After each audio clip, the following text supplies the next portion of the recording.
So okay, just to start with, I've got this trivial question. Of course, when you have this flow, everything becomes non-reciprocal. And this is a bit reminiscent of,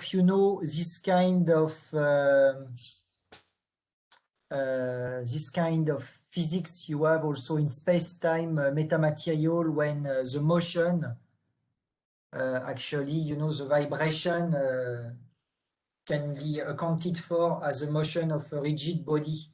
So can you place yourself in some kind of moving frame, in terms of the equation, when you have this flow, how can you consider that it's like having, a no flow system, but a moving metasurface? It's a really interesting question. So Yeah. way back when I started, Yeah. when I started this problem, this is before I think we even spoke to Virginia Tech and we wrote the white paper. We were thinking of ways that you can basically generate an acoustic surface wave using a rotating body. Ah, yes. So there's some really nice work done on basically the amplification you can get from rotating bodies and acoustics. If you've seen that, I think is that Miles Paget, it might be. So there's some really cool work there. I mean, you can do similar physics where you're moving and the flow's static, obviously. It's not something I've considered, but it's an interesting question. Yeah, but so you've got a whole bunch of people also doing some experiments in tubes, in Le Mans, in Lomme, in France, where effectively they look at non-reciprocal effects induced by the flow. And I mean, you add an extra dimensions to it, because of course these are metasurfaces in your case. This is what is really cool. So yeah, I mean, at the moment, so in some senses we're some of the way to our problem. This is this thing I scribbled on. This is the kind of the goal. At the moment, I alluded to it, but we haven't entirely done it, and that is we've got this convective ridge. And obviously at the moment we're sampling this flow at a single wave number. Sorry, not a single wave number. We're averaging. We're at a single frequency nearly, and we're kind of averaging everything that's going on for all streamwise wave numbers, and we get some spanwise wave numbers by virtue of having a slot of a certain size.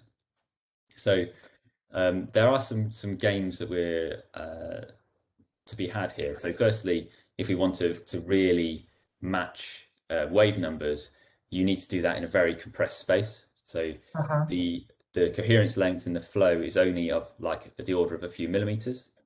So that's a really significant challenge. So I mean, you can push the velocities around and you can try and make that larger, or you could think about going underwater where the coherence length scales should scale with eddy size. So if at similar frequencies, the coherence length should look longer. So there's the potential for doing things like that. I forgot what I was going to say then. So it's an interesting problem, basically. Yeah. So your metasurface, so far it's a periodic metasurface. And what would happen if it would be like randomized? If I mean, would the same kind of physics happen if you have like a rough surface with a turbulent flow? Rough surfaces, they also support surface waves. Yeah. So I think the key question there is that you would need to match the convective speed in the boundary layer to the speed of the phase speed of the mode that you've got on your surface. So people have done similar you know, they try and match the resonances of, for example, a panel, like an elastic panel, to Yes. the kind of fluid flow problem. So those ideas do exist. Okay. So yeah, I mean, that kind of thing might be possible. For our purposes, we were kind of really concerned with can we detect these things, and this seemed like the most efficient way of decoupling, in some sense, the flow bit and the metamaterial bit before we sort of systematically try to reintroduce it later. Okay. Yeah. And I was not very clear about this. In terms of your model, you assume that your surface, it's an elastic surface or it's a rigid surface? It's So, rigid? yeah, so everything we've done is Yeah. rigid. Okay. So I mean, the materials we use are ABS. We've done some stuff with very, very thin, like finlets between the resonators, and maybe some elastic, you know, elastic motion of the walls can come into play. If you did this in water, Yeah. obviously the physics would totally change. Yeah. You know, if you were trying to do this kind of work in a fluid, in water, your boundaries and your materials are no longer acoustically rigid. So if you're trying to intersect something at very low wave numbers, if you're targeting something, you know, down at zero frequency, you could almost draw on top of this thing what the Schulte mode dispersion would look like, and you would end up trying to use the Schulte mode probably to try and to couple to the turbulence. Okay. So and this kind of experiment, I mean, so it's underwater and you have some kind of current. So the flow, it would be a flow of water, so continuous flow of water and. Well, I think you can do both. You can do, like you said, like tubes. You can use Yeah. hose, almost like structured hose pipes Oh yeah. embedded, providing you can generate turbulence in them, which is relatively easy. We've been attempting to do similar things with like nested structures. So yeah, it's possible, I think. Okay, and just for your sanity, you tried to reverse the flow. I mean, the Oh, direction of flow. so not in the experiment, not possible. Um, Ah. in But no, you can just flip Oh yeah, around yeah, yeah, the yeah, plate. yeah. Yeah. The waveguide would behave in exactly the same way. Yeah. Okay. Okay. So I mean, no, that's very yeah. you could even build them. You can start thinking about how you'd actually like to average some of these wave numbers. You could have your slots at different angles. You can you know, have your metasurface in spanwise configurations. There's all kinds of some things. But of course, if now your metasurface would have a varying thickness, Mm. let us imagine that it starts from a thickness, okay, of 1 in a normalized unit, and it ends up with a thickness of 2 or 5 or something. Then yeah, you would, on top of that, you would see some kind perhaps of rainbow, effect, because Yeah. some people looked at acoustic rainbow, so maybe perhaps you could have some. Absolutely, yeah. And I mean, Yeah. I don't think we're married to like acoustic resonators either. So you could do things with elastics, providing you get the coupling, and Yeah. that's always the issue, right? Yeah, and I've noted in the first part of your talk you mentioned Rayleigh block waves for these holes in plexiglass.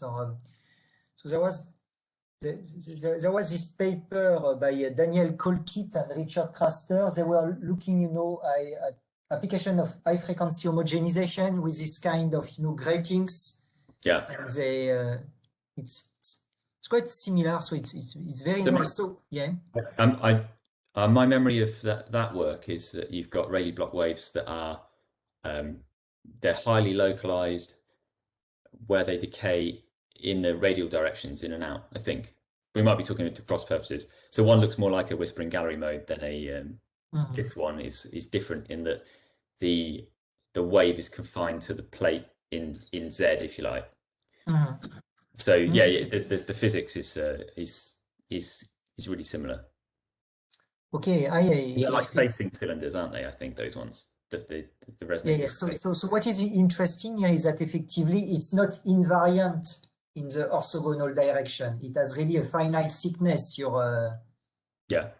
But um, but in terms of the models, how do you model this? So it's the Helmholtz equation. What is the equation you use to model? These were just done with a taking a FEM model, so it's Ah, like brute force, where the periodic boundary conditions are circumferential. So you look at the circumferential mode number and solve it like you would do for Bloch's theorem. okay. Now that's really lovely. And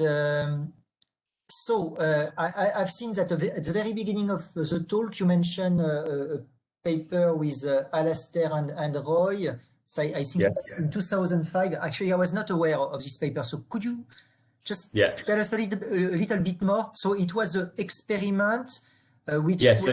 yeah, So in this paper, so obviously this is the theoretical consideration was reported here, and yes. this work followed up. I think they're nearly back-to-back issues in Science, Uh-huh. and this work, from my memory, and I walk past the sample on a nearly daily basis, but I think it's basically an aluminium block. So it's Ah, a big aluminium block. And okay. what it has is it has a series of holes cut in it. Yeah. So they're like square perforations in the depth. Yeah. And what they do, so this continues across the surface and in the depth. So those have a cutoff frequency. And Mm-hmm. then to do the measurement, obviously we, Yeah. as a group, we come from surface plasmons. And Uh-huh. uh, what we do, or what Alistair and Roy did, was they placed a long pitch grating over the top of this, Uh-huh. which enabled you to couple this thing to free space radiation. So if you had a Lovely. band diagram that looked like this, you Okay. have a surface mode that comes up. You put a long pitch grating in, and then this thing, you have a band gap, and this thing comes into the radiative. So that's frequency in K in Mm-hmm. plane. You can map this thing, which kind of mimics the wave on the surface. Sorry, this should probably be band gap and then up here. But you can couple microwave radiation to this one. Mm-hmm. Mm-hmm. So this one is entirely results from the surface structure. So this was the experimental verification of the modes on the surface.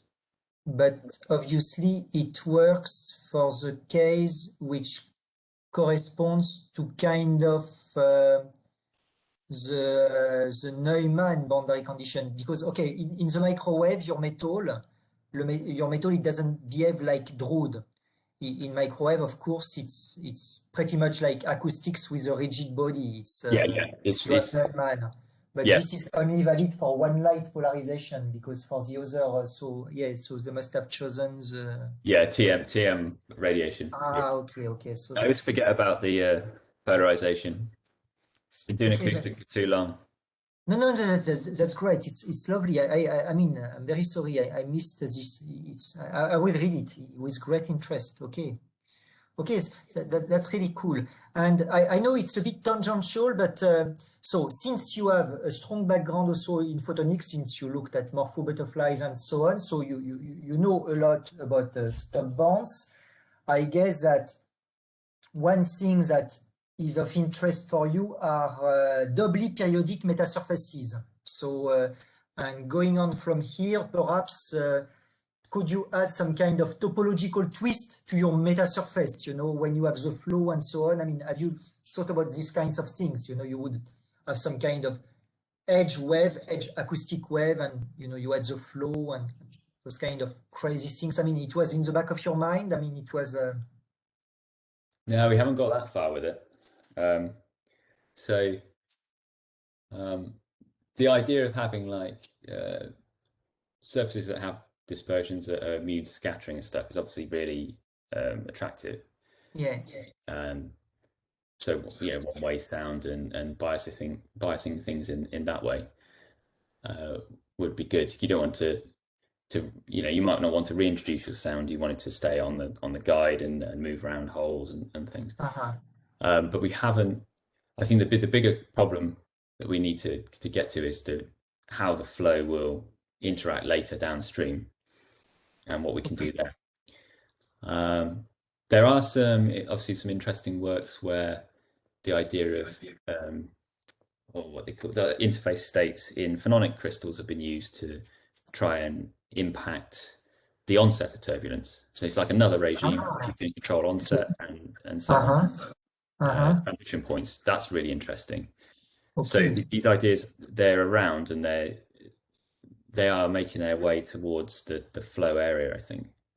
No, this is really. So there's a work by Hussein that looks at using a thin phononic crystal and flow samples the top of that, and they're trying to basically draw energy or change the onset turbulence by targeting the instability, the TS wave instability. So yeah, there's interest. The kind of metamaterial concepts are being used elsewhere. And also, I found this very fascinating. I came across, this paper with this owl, this bio-inspired metasurface. Could you just tell us a little bit more? Because I think there are some applications in aeronautics, for this kind of. Yeah. So, I mean, the owl, just like everything else in nature, is highly evolved to not get eaten by other birds or other predators. So obviously there's that talk by Mark Holderried on moths. And same kind of selection pressure, and the owl has sort of it's not built. It's evolved these sort of serrations on the leading edge, and I mean the authors describe it as like a velvet-like surface that acts to break up the structures in the flow. So yeah, it reduces trailing edge noise. But I couldn't talk to you in any more detail about how that works. I know that our colleagues in Virginia Tech have designed and printed these kind of fetches that Bioinspired with like multi-length scales in them to try and break the flow up. So they do work, and they have applications. I find your talk very inspiring because also I think of possible applications for thermal waves. There was a group of Angeta, they published, like, I don't know if it was a year ago, something like that, some kind of non-reciprocal, kind of crazy effect when the thermal flow goes the opposite way, from cold to hot. Things like and I think it has a lot of future to look at non-reciprocal properties of your surface wave and so on.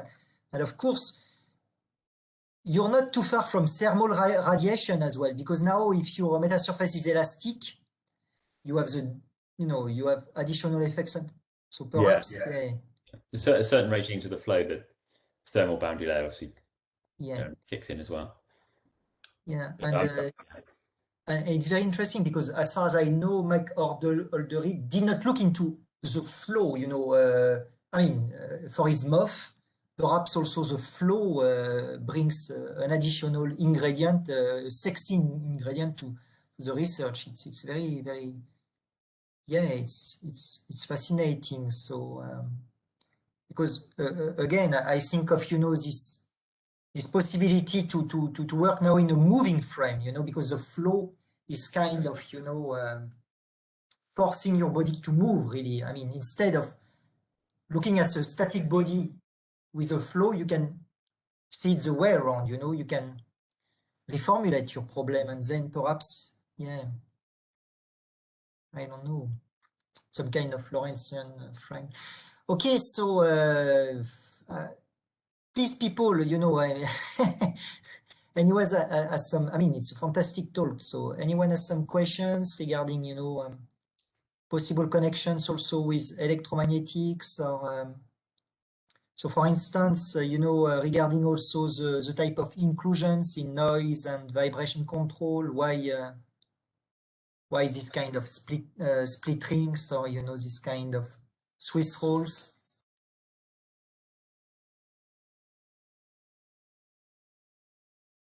There are lots of experts I can see in the audience, lots of great people. So please do, do not let me think alone.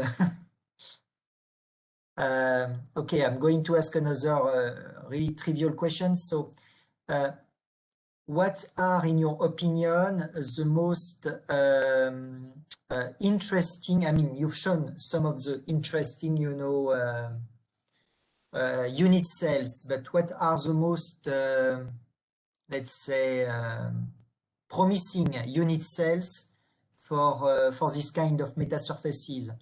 For instance, I mean, why is the Swiss roll of particular interest?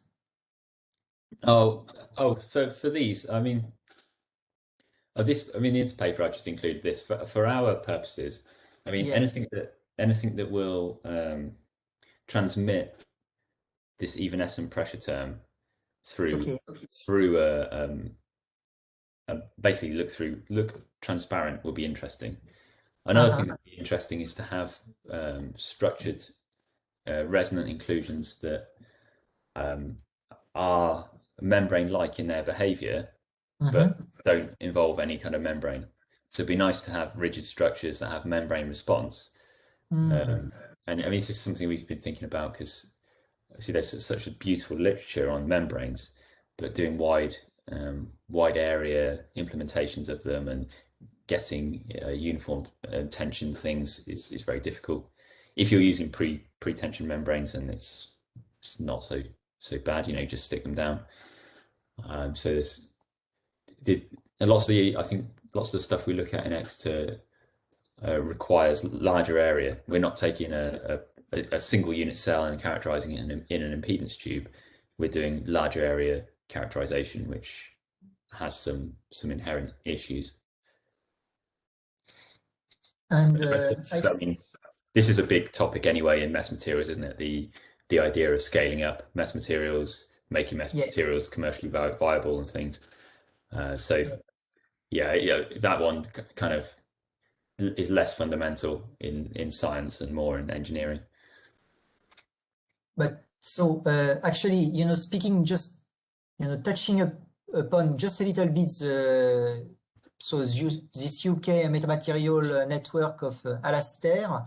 So I guess that your metasurfaces, I insist a little bit more on this, they might have a very great future in aeronautics, no? Because of course you can see the flow, you know, in the turbine of the aeroplane. And so are these really the applications you have in mind? I mean, I know you know fundamental physics, but yeah, we haven't got so far with the applications, but clearly flow and reducing drag, saving energy in air, in water. You know, wind farms have probably issues related to noise generated from the trailing edge of blades, which propagates, you know, like refracts into the atmosphere and comes back and is very loud for somebody a kilometre or so away. But then there's also issues around flow around them. So you've got this rigid body in water. So I think that there's a potential for those applications to drive the fundamental research. And also, I mean, the aeroacoustic domain, see there's a huge pressure to reduce drag on flights. And it's such a huge space with quite probably substantial pockets. Yeah. Okay. Really, Tim, it was lovely to hear this. I think it was really a fantastic talk, also because, again, it was really pedagogical, and, you know, you did not take it for granted that people knew all about, you know, the background. So I did not know, well, virtually I did not know anything about flow, but now I feel that I'm getting really interested. So thank you so much again for accepting our invitation and for delivering this wonderful talk. And I really look forward, you know, to your chapter for the acoustic metamaterial book. I think it will be really fantastic. And next week, I think we shall have Fernando Guevara, if I'm not mistaken, Bogdan, from the University of Utah. He's an applied I think it's mathematician. Bruno Lombard. Ah, no, you see. Okay, it will be Bruno Lombard from Laboratory Mécanique Acoustique in Marseille. And I think that Bruno actually will talk about models of metamaterials, acoustic metamaterials. So it will be possibly really well connected to Tim's talk. Although there won't be any flow, if I'm not mistaken, in Bruno's talk. Okay, thank you very much, everyone, for attending. And I look very much forward to welcoming you next week again. Bye-bye, guys, and stay safe. Yeah, thank you for having me. Thank you Thank you, so much, Tim. Tim. It was wonderful. Fantastic talk. Cheers, guys. Bye-bye. Bye-bye.